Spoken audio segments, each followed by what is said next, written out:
Intention and Sincerity 11. In a narration found in Sunan Abu Dawood, number 4681, the Holy Prophet Muhammad, peace and blessings be upon him, advised the characteristics which perfect a Muslim's faith. The first is to love for the sake of Allah, the Exalted. This includes desiring what is best for others, in both worldly and religious matters.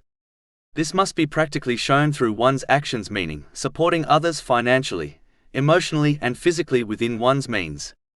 Counting one's favors to others not only cancels the reward, but also proves their lack of love for the sake of Allah, the Exalted, as this person only loves gaining praise and other forms of compensation from people. Chapter 2 Al-Baqarah, verse 264.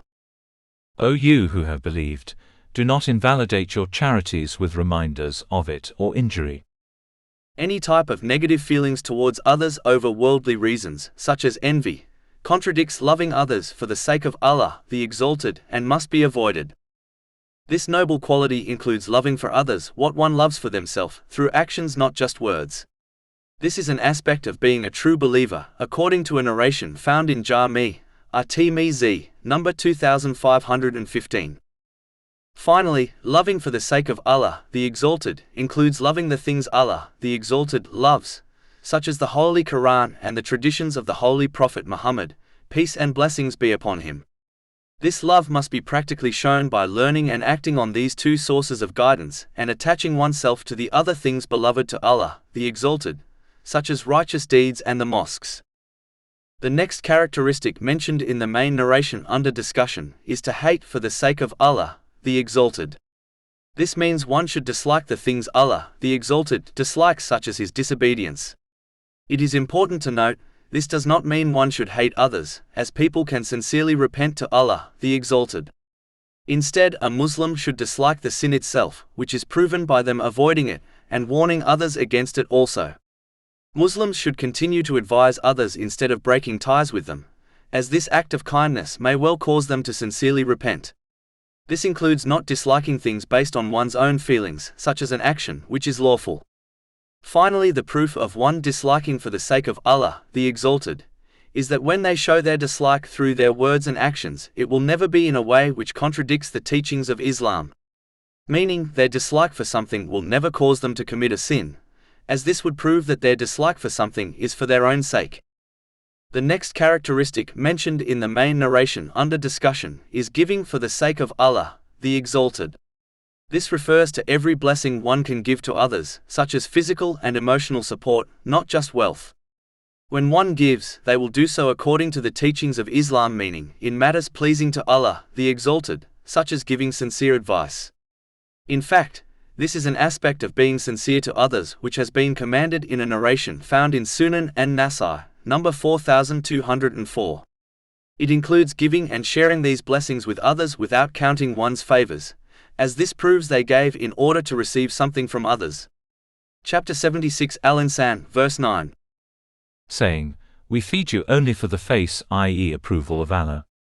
We wish not from you reward or gratitude.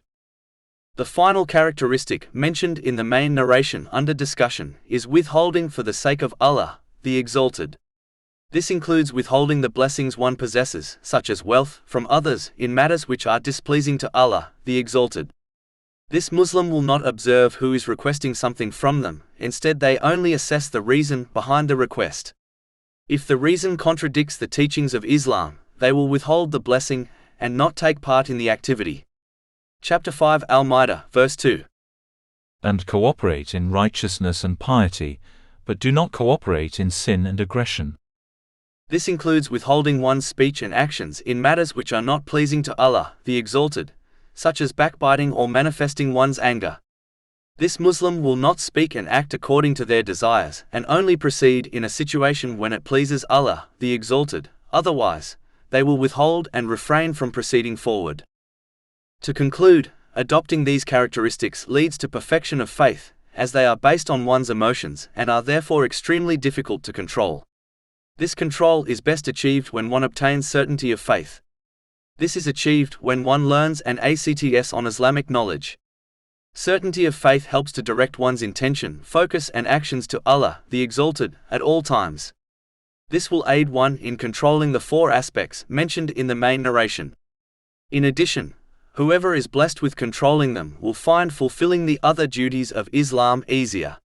These duties consist of fulfilling the commands of Allah, the Exalted, refraining from His prohibitions, and facing destiny with patience according to the traditions of the Holy Prophet Muhammad, peace and blessings be upon him. This will ensure one uses the blessings they have been granted in ways pleasing to Allah, the Exalted. This is the key to peace and success in both worlds. Chapter 16 An-Nahl, verse 97. Whoever does righteousness, whether male or female, while he is a believer, we will surely cause him to live a good life, and we will surely give them their reward in the hereafter according to the best of what they used to do.